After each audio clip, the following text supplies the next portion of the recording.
Hi. നമ്മുടെ ഈ dragon ഫ്രൂട്ടില്ലേ, എൻ്റെ അച്ഛൻ ഒരു ദിവസം ഒരു ചെടി, ഡ്രാഗൺ ഫ്രൂട്ടിൻ്റെ ഒരു ചെടി വീട്ടിൽ കൊണ്ട് നട്ടു.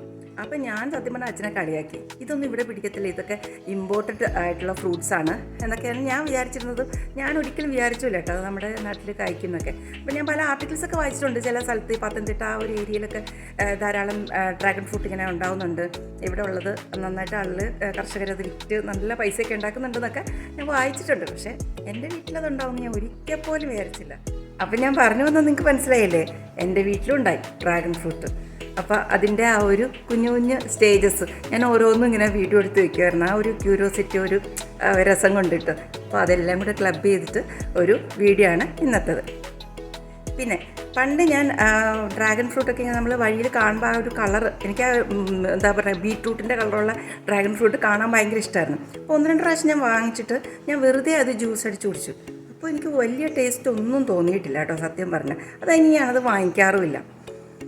ഇപ്രാവശ്യം ഇവിടെ വീട്ടിലുണ്ടായെന്ന് ഞാൻ പറഞ്ഞില്ലേ, അപ്പോൾ അതിൽ ഞാൻ കുറച്ച് വേറെ 1-2 ഇൻഗ്രീഡിയൻസ് കൂടെ ചേർത്തിട്ട് ഒരു ഷേക്ക് ഉണ്ടാക്കി. സൂപ്പറായിരുന്നു കേട്ടോ. അപ്പോൾ നമുക്ക് ഈ വീഡിയോ ഒന്ന് കണ്ടിട്ട് വരാം. ഇനി ഒരു സത്യം പറയട്ടെ, സംഭവം എന്താ ഇത്ര ആയപ്പോഴാണ് ഞാൻ ഇത് പൂവിട്ടുന്നു, ഇത് കായ്ക്കാൻ പോവാന്നൊക്കെ അറിഞ്ഞത് തന്നെ. കിച്ചൻ്റെ തൊട്ട് പുറകിലാണ്, എന്നിട്ടും ഞാൻ ഈ സംഭവം കണ്ടില്ലെന്നേ. നമ്മൾ ഊട്ടിയിലൊക്കെ പോകുമ്പോഴേ ഈ പൈൻ മരങ്ങളുടെ ചോട്ടിൽ ഇങ്ങനെ നിറയെ ഉണങ്ങിയ കായ്കൾ വീണ് കിടക്കില്ലേ, അതേപോലെയാണ് ഇതിൻ്റെ ആ ഒരു കാണുമ്പോൾ. ധാരാളം ഏത്തളുകൾ ഇങ്ങനെ മൂടി ഒരു കൂമ്പ് പോലെ, ഒരു കൂമ്പ് ഇങ്ങനെ ഇരിക്കുകയാണ്. അത് ഓരോ ദിവസം കഴിയുന്തോറും ഈ ഏതളുകൾ കുറച്ചുകൂടെ ഇങ്ങനെ അടർന്ന് മാറി വിരിഞ്ഞിങ്ങനെ വരുന്നത് നമുക്ക് കാണാം. അത് രസമുണ്ട്. ഇത് കണ്ടോ, ആ ഫ്ലവർ ഇങ്ങനെ, ആ ബഡ് കുറച്ചുകൂടെ ഇങ്ങനെ ഹൈറ്റ് വെച്ച് വരുന്നുണ്ട്.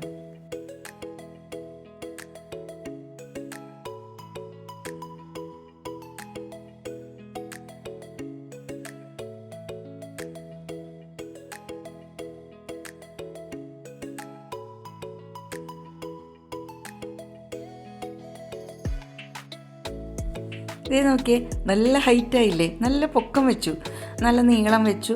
അതുപോലെ തന്നെ താഴെ ഭാഗത്തുനിന്ന് ആ ഇതളുകൾ ഇങ്ങനെ വിരിഞ്ഞ് പുറത്തേക്ക് ഇങ്ങനെ വിടർന്നു വരുന്നുണ്ട്.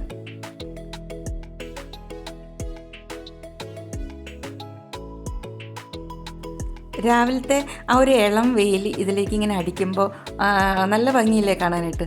ഇതളൊക്കെ കുറേയൊക്കെ വിടർന്നു വന്നിട്ടുണ്ട്.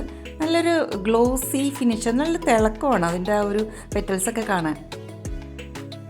സത്യം പറഞ്ഞാൽ ഞാൻ വിചാരിച്ചെന്താ അറിയാവോ, ഇതാണ് ഇനി പെട്ടെന്ന് അങ്ങ് ഫ്രൂട്ട് ആവും എന്നാണ് വിചാരിച്ചേ. പക്ഷെ അങ്ങനെ അല്ലായിരുന്നു സംഭവം. ഇത് കണ്ടോ, അതിങ്ങനെ വിരിഞ്ഞ് ഒരു സുപ്രഭാതത്തിൽ നോക്കിയപ്പോൾ നല്ല വെളുത്ത നമ്മുടെ നിശാഗന്ധിയുടെ പൂവില്ലേ, അതേപോലത്തെ ഒരു പൂവ്. എനിക്കെന്നെ സംശയം, ഇനിയിപ്പോൾ ഇത് ഡ്രാഗൺ ഫ്രൂട്ട് ആണോ അതോ നിശാഗന്ധി ആണോ എന്ന്. കാരണം ഞാനിത് ആദ്യമായിട്ടാണ് കാണുന്നത്. ഞാൻ ഇവിടെയും കണ്ടിട്ടില്ല, ഞാൻ വേറെ ഫ്രണ്ട്സിൻ്റെയോ റിലേറ്റീവ്സിൻ്റെയോ ഒന്നും വീട്ടിൽ ഞാനിതിങ്ങനെ വിരിഞ്ഞ് അതായത് ഈ ഫ്രൂട്ട് ഉണ്ടാകുന്ന ഒരു സ്റ്റേജസ് ഒന്നും കണ്ടിട്ടില്ല. പിന്നീട് നടത്തിയ ഇൻവെസ്റ്റിഗേഷനിലാണ് പല സത്യങ്ങളും എനിക്ക് മനസ്സിലായത്. ഈ ഗോർജിയസ് ആയിട്ടുള്ള കാണുന്ന ഈ ഫ്ലവർ പൊഴിഞ്ഞു പോയതിന് ശേഷമാണ് അത്ര ഇതിൻ്റെ പുറകിൽ നിന്ന് ആ ഒരു ഫ്രൂട്ട് ഇങ്ങനെ ഡെവലപ്പായി വരുന്നത്. എന്തായാലും ഈ പൂ കാണാൻ തന്നെ അത് തന്നെ ഒരു കാഴ്ചയായിരുന്നു കേട്ടോ. നല്ല വലിയ ഒരു പൂവ്, അതിൻ്റെ അകത്തൊക്കെ നിറയെ പോളൻ ഗ്രെയിൻസും.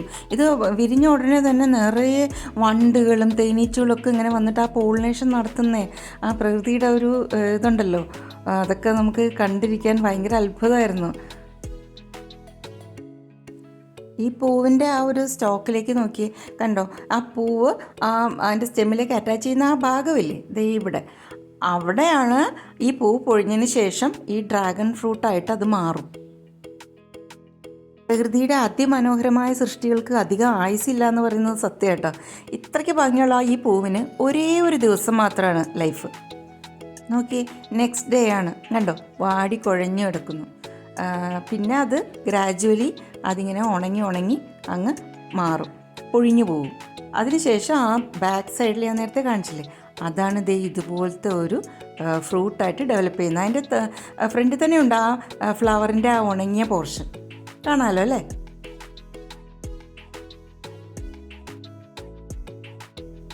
ഡ്രാഗൺ ഫ്രൂട്ട് വൈറ്റ് കളറിലും പിന്നെ ഈ ബീട്രൂട്ട് കളറിലും ഉണ്ടല്ലോ.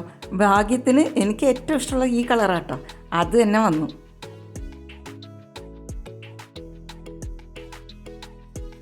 ഈ ഡ്രാഗൺ ഫ്രൂട്ട് കുറച്ച് വലുതായി കഴിയുമ്പോഴേക്ക് ആ ഫ്ലവറിൻ്റെ ആ ഉണങ്ങിയ പോർഷനൊക്കെ പൊഴിഞ്ഞു പോകും കേട്ടോ.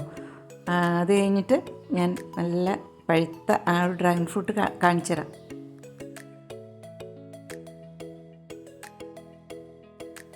എങ്ങനെയുണ്ട്? നല്ല സൂപ്പറല്ലേ? നല്ല വിളഞ്ഞു. അപ്പോൾ നമുക്കിത് പൊട്ടിച്ചെടുക്കാം. ഇതൊരു 400 ഗ്രാംസിൽ കൂടുതലുണ്ടായിരുന്നു കേട്ടോ. നമുക്കിത് വെച്ചൊരു നല്ല ഷേക്ക് അടിക്കാം. ഓക്കെ, നല്ല പഴുത്തു കേട്ടോ. കറക്റ്റ് സമയത്താണ് നമ്മളിത് പൊട്ടിച്ചെടുത്തത്. അതിൻ്റെ സ്കിന്നൊക്കെ അങ്ങ് മാറ്റി നമ്മൾ ചെറിയ ചെറിയ പീസാക്കി എടുക്കാം. ഇത് ഒറ്റയ്ക്ക് വെറുതെ ഐസും പഞ്ചസാരയൊക്കെ ഇട്ട് കുടിച്ചാൽ വലിയ ടേസ്റ്റൊന്നുമില്ല. അതുകൊണ്ട് തന്നെ ഞാൻ ഒരു ഹാഫ് പീസ് ആപ്പിളും തൊലി കളഞ്ഞെടുക്കണം കേട്ടോ.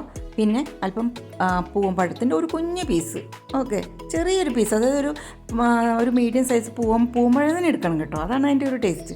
അല്ലെങ്കിൽ അത് ഇട്ടില്ലെങ്കിൽ ഞാലിപ്പോവാൻ, വേറെ ഒരു പഴം എടുക്കരുത്. ഇത്രയും മാത്രം മതി. അത് ഇടുക ഒരു ബ്ലെൻഡറിലേക്ക്. അതിനുശേഷം കുറച്ച് പാലൊഴിച്ചു, കുറച്ച്. പിന്നെ ഞാൻ ആഡ് ചെയ്യുന്നത് മിൽക്ക് മെയ്ഡാണ്.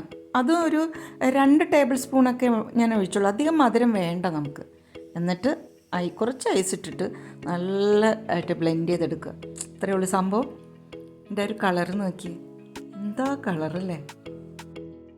കാണാൻ മാത്രമല്ല നല്ല ഹെൽത്തിയാണ്. ഇന്നത്തെ ബ്രേക്ക്ഫാസ്റ്റിന് എനിക്കിത് മതി. നമുക്കൊരു ഷേക്ക് ഒന്ന് ടേസ്റ്റ് ചെയ്ത് നോക്കാം. കളർ തന്നെ എന്തൊരു ഭംഗിയല്ലേ! ഒരു ബീട്രൂട്ടിൻ്റെ ഒരു ഷെയ്ഡ്.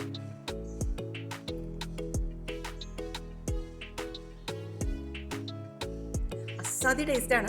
ഞാൻ നേരത്തെ പറഞ്ഞ കണക്ക് ഒത്തിരി മധുരം ഇടരുത് കേട്ടോ. അപ്പോഴാണ് ആ ഒരു ഫ്രൂട്ട്സിൻ്റെ എല്ലാം ആ ഒരു ഡിസ്റ്റിങ്റ്റ് ആയിട്ടുള്ള ഒരു ടേസ്റ്റും ഫ്ലേവറും നിങ്ങൾക്ക് കിട്ടുള്ളൂ. നല്ല ടേസ്റ്റ് ഉണ്ട്. എല്ലാവരും ഈ ഒരു കോമ്പിനേഷൻ ഒന്ന് ട്രൈ ചെയ്ത് നോക്കൂട്ടോ.